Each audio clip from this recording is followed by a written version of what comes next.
All right, so today we're going to talk about resting membrane potential. We're going to talk about action potentials, capacitance, all the fun stuff. So we're going to start with resting membrane potential. It's also abbreviated RMP. So that's what I'm going to use. RMP is resting membrane potential.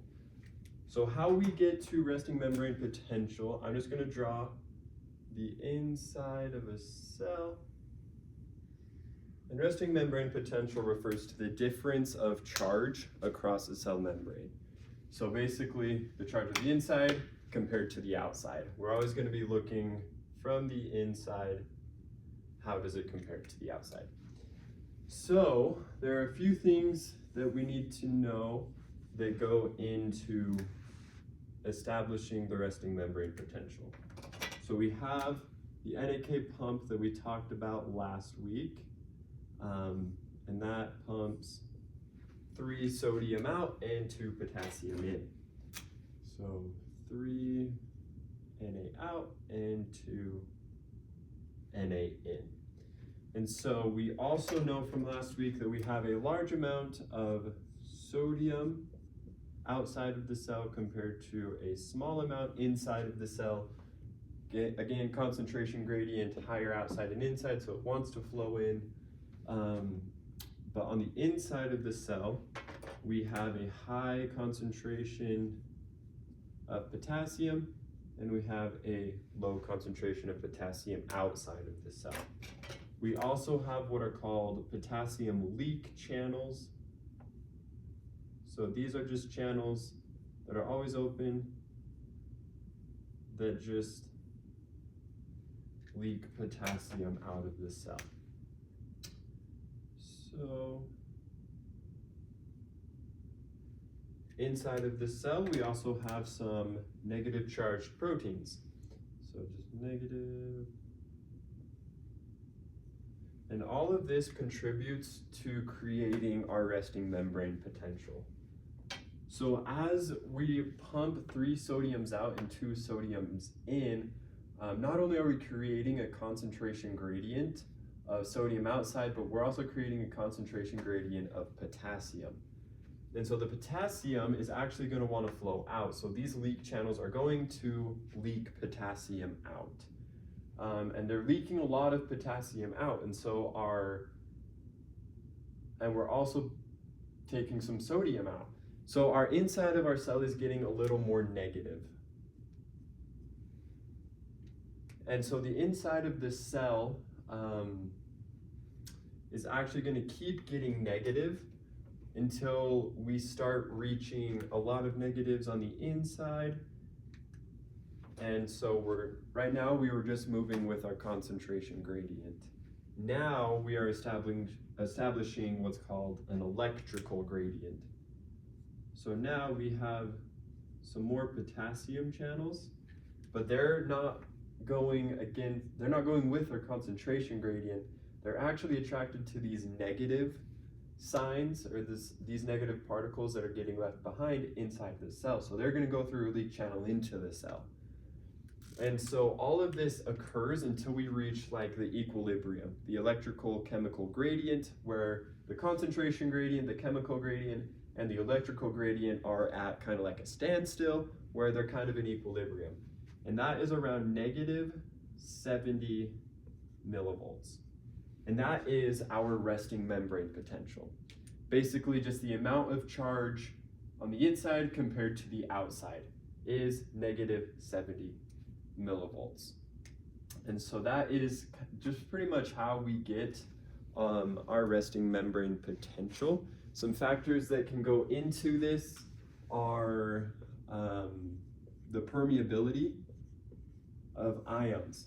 So let's say we don't have a ton. We somehow destroyed these leak channels. We're now going to get an accumulation of more K plus channels inside of the cell, and this negative 70 is actually going to get more positive, more towards 0. Let's say the NAK pump doesn't work. So the pump affects the RMP. So we're not getting a lot of sodiums out. Now, again, we're getting more positive. So there are quite a few things that go into creating our resting membrane potential, but when it's all stable, kind of in equilibrium, it's at -70 millivolts. And so now we're going to go over the Nernst equation. The Nernst equation gives us the electrical gradient for a specific ion. So it is, so the E of X is equal to -61.5 over Z to the log of, times the log of X inside the cell divided by the amount of X out of the cell. So this just gives us basically the charge of the electrical gradient of a certain ion. So let's say, so Z is the valence charge of the ion we want. So let's say sodium. So E of Na is equal to -61.5 over +1, because sodium is +1.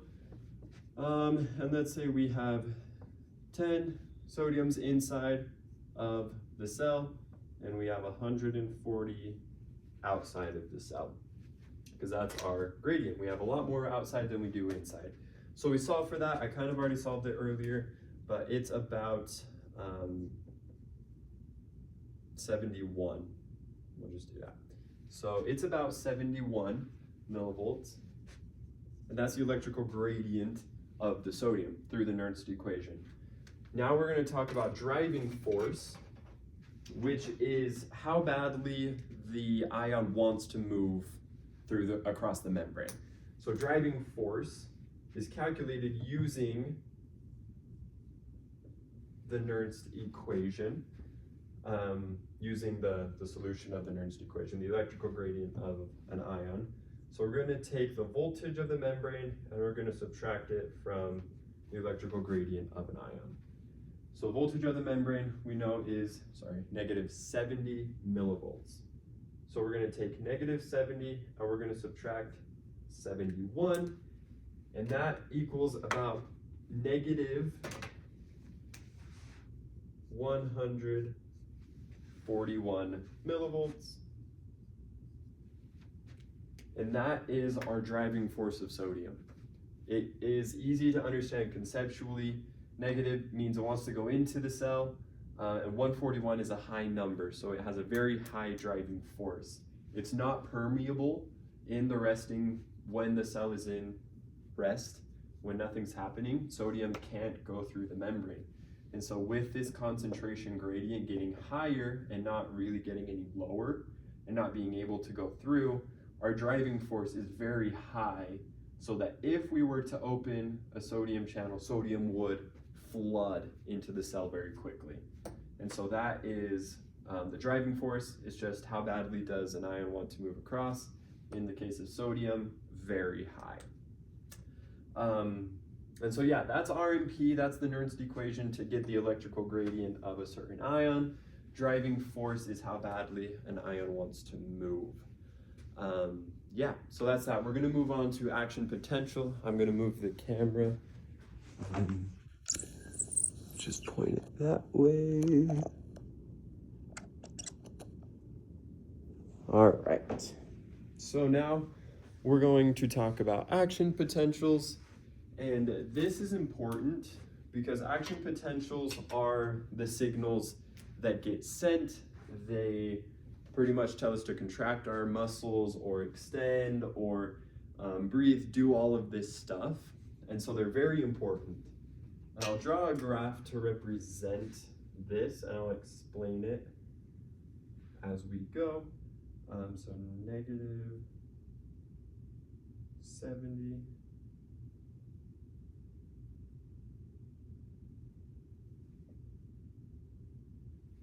All right, so action potentials, they are long distance, they travel distances, and they're kind of all or none.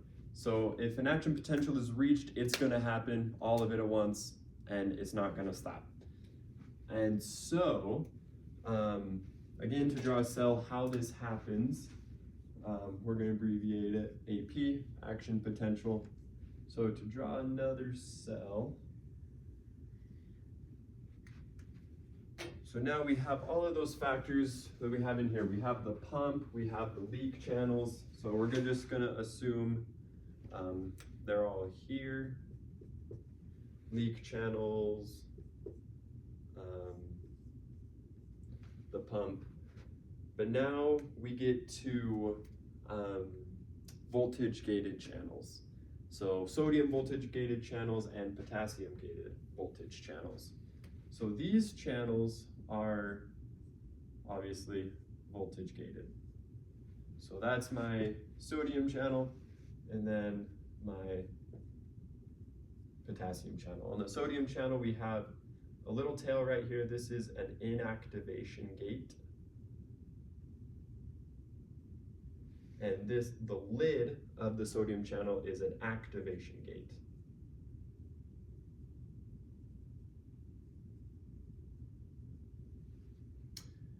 And they do exactly what their names say. One activates the gate, it opens it, it allows sodium in, whereas the inactivation gate is opposite.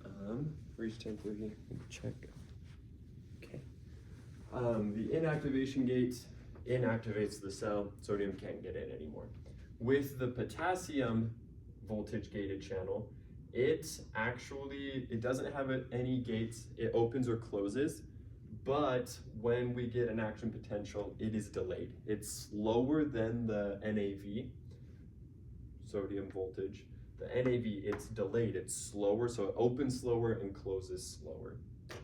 So basically to get an action potential, we're going to have some sort of change. So we're going to maybe increase calcium, so we're increasing positive charges, and that makes these sodium channels more sensitive. So they're actually going to open. So once they open, sodium is going to flood in. Remember, we're at negative 70 millivolts. As the inside of our cell gets more positive, we're going to go more positive. So whatever number greater than negative 70. So more positive towards zero. And this is called depolarization. Depolarization just means we are going closer to zero, more positive, to zero. That's depolarization. Sorry, 2 0 is not really a good definition. We're getting more positive. So increase, positive. So on a graph, it can be represented like that. So we're just going to increase. This, negative 50, negative 55 in between, somewhere in there, it is called the threshold. Basically, if we're going to have an action potential, the stimulus needs to be strong enough to raise the RMP up to at least negative 50. If it's anywhere below, we're not going to have an action potential, and that will be called a graded potential, which I'll explain in a little bit. So if it reaches negative 50, we're instantly going to have an action potential. And so on a graph, it'll look like this. I'll draw it real quick. It'll just go like that, down, up, and out. Okay? And I'll explain the graph in just a second. We've got to figure out what's going on chemically, and then I'll explain it graphically. So once the stimulus comes, the activation gate is going to open on the sodium voltage channel. Sodium is going to flood in. We're going to have an influx of sodium. And obviously we're going to get more positive. Let's say we reach negative 50, and so now we're going to have an action potential. So we're gonna have an action potential. These potassium channels are going to open slower than the sodium channels, but we already have an influx when the activation gate stops the sodium channel, and we stop sodium from coming in, and we also have a lot of potassium going out because of the pump, the leak channels, and the voltage gated potassium channels. So that's what happens when an action potential happens. We have an influx of sodium until the inactivation gate closes off this sodium, and then we have an efflux of potassium leaving the cell. And so on the graph, it looks like this. The influx of sodium, as we get more positive, is called depolarization, like I said. And so we'll label this 1, 2, 3, 4, 5, 6. So at 1 and 2, 1 we're at RMP, but then the stimulus comes and we go to 2. So 1 to 2 are NAV. So there are two types. There's ligand gated and voltage gated NA channels. So ligand gated, ligands open them, not the voltage, and so that's with graded potential. But once we hit -50, the voltage gate channels open. So NAV, sodium voltage gated channels open at 2. We have the influx of sodium. We have the depolarization, getting more positive. Now, at 3, since potassium is delayed, they're closed at 2, but they start opening and they're fully open at 3.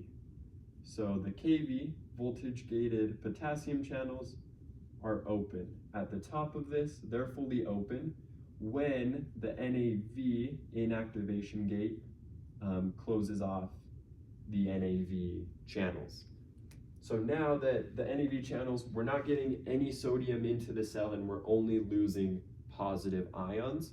So now we're going to go through the phase called repolarization. We are going back away from 0 towards our resting membrane potential, the RMP. So repolarization phase.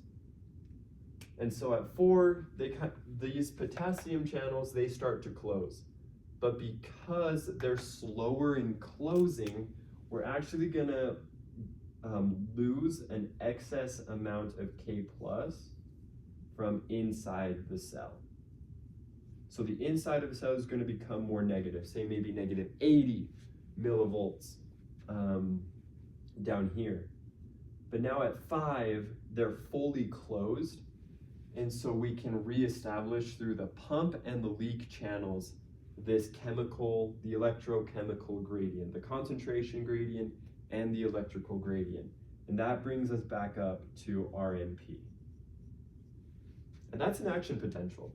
It goes through depolarization as we open the NAV channels. Once those close, our KV opens because they're delayed, and we repolarize back to RMP.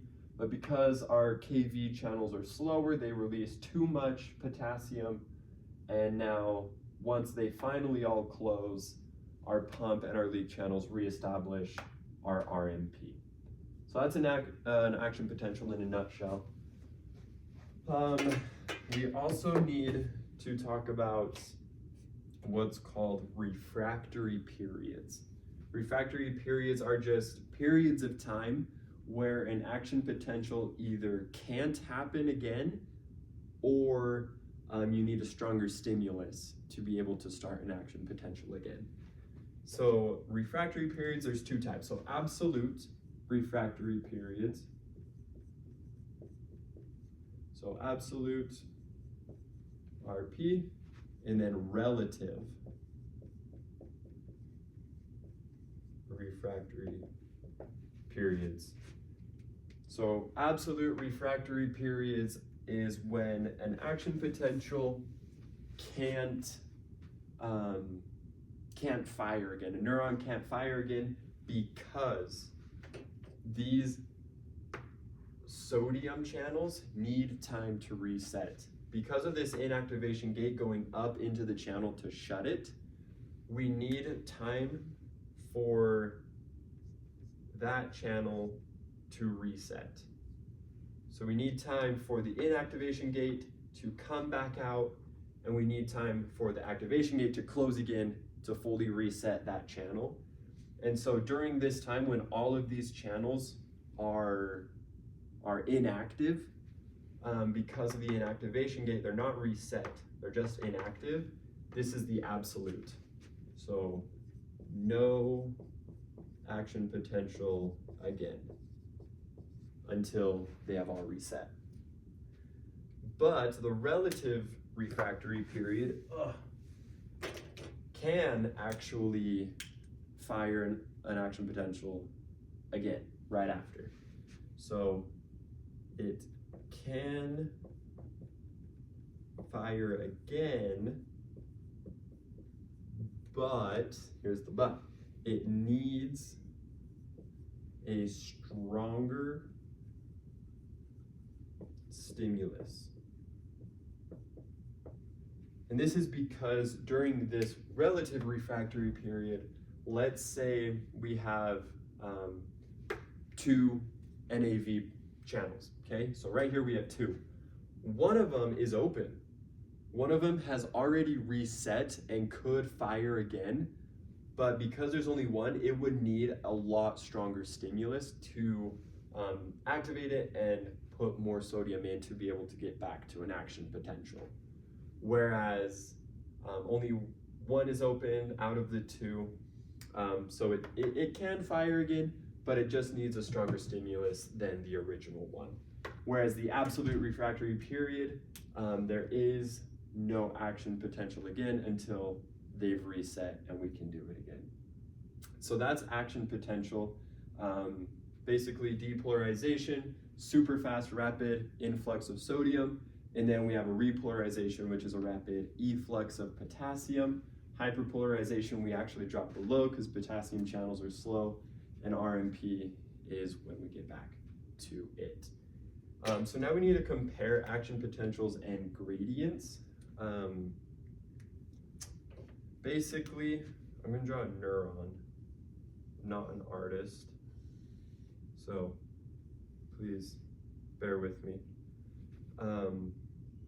Basically, an action potential is when we hit this part of the axon. It's called the axon hillock. This is where an action potential starts. We have the pumps right here, and then once this happens, again, we have negative charges down here. We have an influx of sodium. Those are going to come over to these negative charges, be attracted to them, and then we have another gate right here that once these negative charges are away, these positive charges outside, it'll cause the gate to open again, and then it's just a chain. It goes down. That's action potential. That's the neuron sending the signal. But a graded potential is, it doesn't quite reach the level of action potential. So we have a graph. We have -70, the threshold. A graded potential, it'll come in. They're very short. They're localized, kind of like I said. So graded potentials, they're short distance, localized. They can be big or strong. And if they're big enough, they'll reach the axon hillock and they'll start an action potential. And so a graded potential will come through here. These lines are kind of called sphere of influence. It's basically just the signal being sent through the channels. And graded potential is kind of the same thing. It'll open a gate, it'll flood in, so we're actually going to depolarize. But it's not a very strong stimulus and it doesn't go very far. So the potassium channels are going to have time to catch up and fully open repolarize, hyperpolarizing it back to RMP before it reaches threshold and goes back up. So that's kind of the difference between action potential and graded potential. Graded potential becomes action potential if it reaches the axon hillock, but if not, it's just a graded potential, and it'll just kind of go like that. So now we're going to talk about capacitance and the length constant. So this sphere of influence is going to be important in our length constant. But first, our length constant, our capacitance. Just do that. So capacitance is just how much charge we have separated per volt. So in equation form, it's Q over V, and on an axon, we'll have this, and we'll have, let's say we have 5 charges, and so it's basically how much charge we have per volt. So charge per volt, how much volts does a single charge have? So we have 5. In this area, to be at negative 70 millivolts, we have 5 charges and they each hold the same amount of voltage. So we have 5, so let's say an increase in charge leads to each charge having a decrease of volts. They have a smaller amount of volts because there's more charges, which then will increase our capacitance. So our capacitance is high. We can store more charge because we have more charges.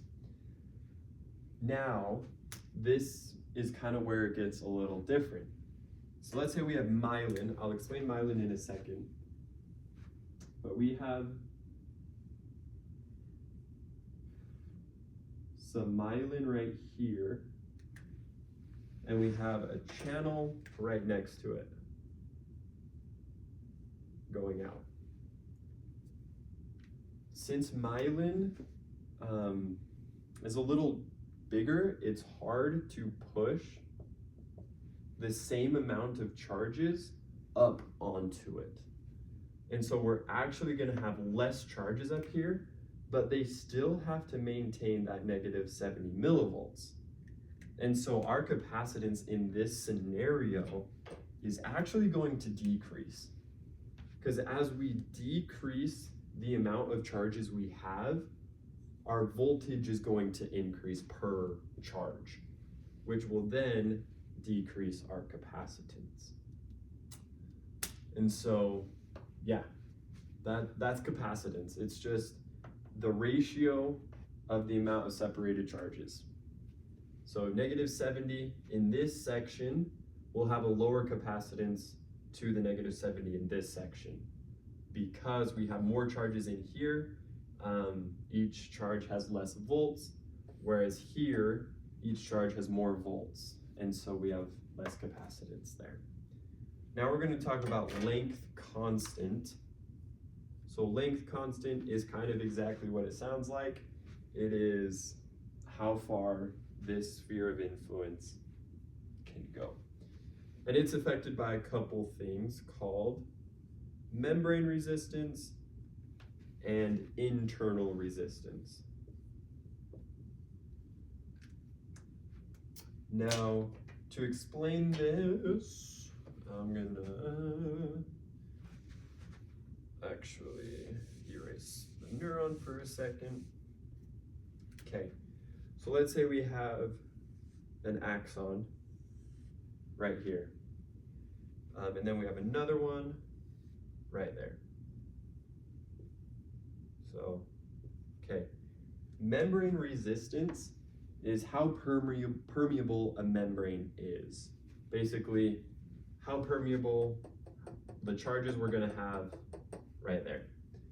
So, it is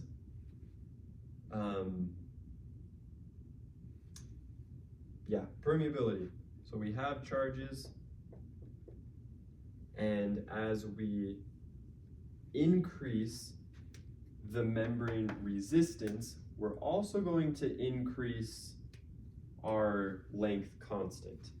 If we don't have a lot of charges coming into the cell or affecting, like I said, this sphere of influence, the signal, the influence of the signal, it's gonna go farther if we don't have a lot, compared to if we have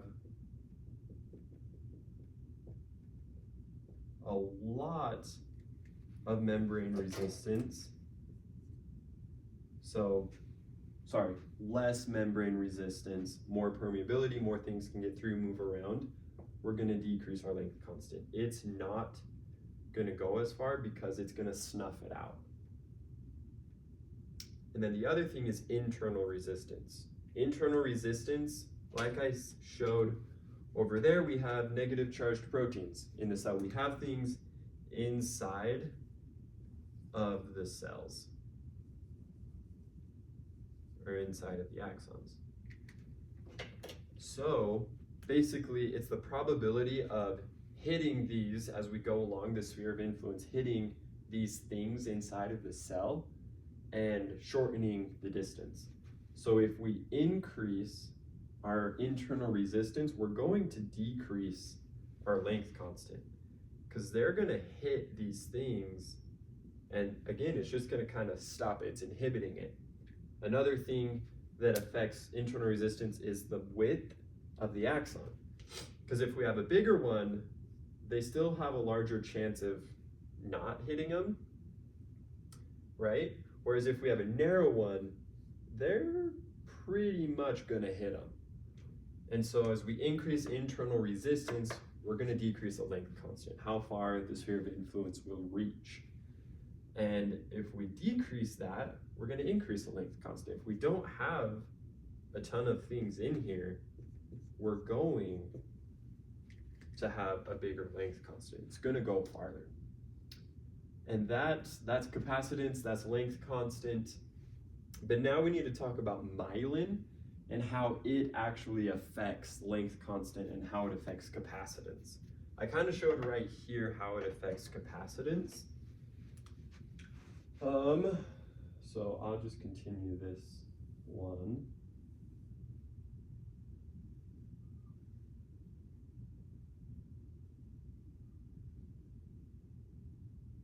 So myelin, these are myelin. Myelin's kind of like an insulator, just wraps around the axon, lipid insulator.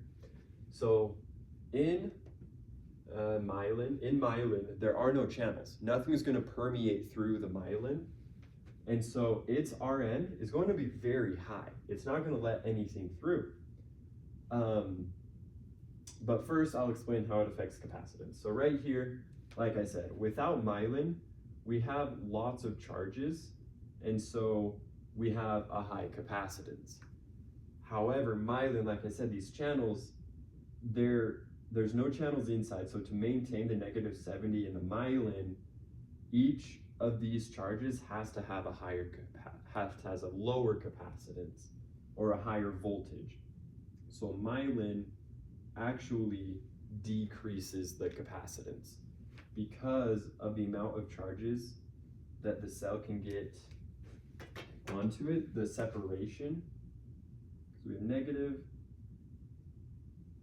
positive. This separation is farther, and so the capacitance is going to be lower. Whereas the distance is a lot closer, but also we have a lot more. So we're going to increase the capacitance right there. So that's how myelin affects capacitance. But now how it affects the length constant is very fascinating. So we have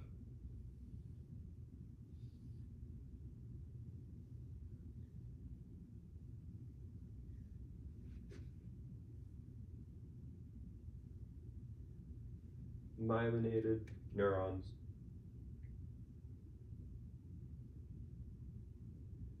And like I said, myelin is a lipid, kind of like a lipid membrane around the axon. So nothing gets through it. We're going to increase the membrane resistance.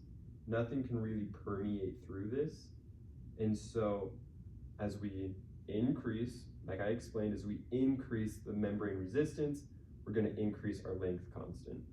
So let's say we have a Buang, like we learned in class, a Buang, the sphere of influence is really close right here. But as it gets to the myelin, it's going to be really big and fast. It'll spread out because the internal resistance or the membrane resistance increased, because nothing can get through, so we don't have like those charges getting in the way coming through. But myelin also,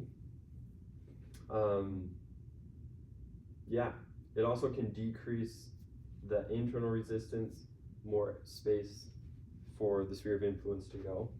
But the big part is the membrane resistance. So it'll go through, and then it'll just kind of come back to here, go through, right there, go through, and right there. And so the myelin is more effective to have because it increases the length constant. The sphere of influence can reach further if it's myelinated because of the lack of, because it takes less time to depolarize the cell because there's nothing in there. It's already depolarized, so it's going to go to the next one, and we have channels in between here that need depolarized. And so because it depolarizes here and it goes super fast here, it's more likely to depolarize this channel again, which will then send it through the myelin, depolarize this one, and that's the action potential. Going down the axon through the myelin because it's acting as an insulator and it's going through. And so that is what we learned this week. It's a lot, but yeah, thanks for watching.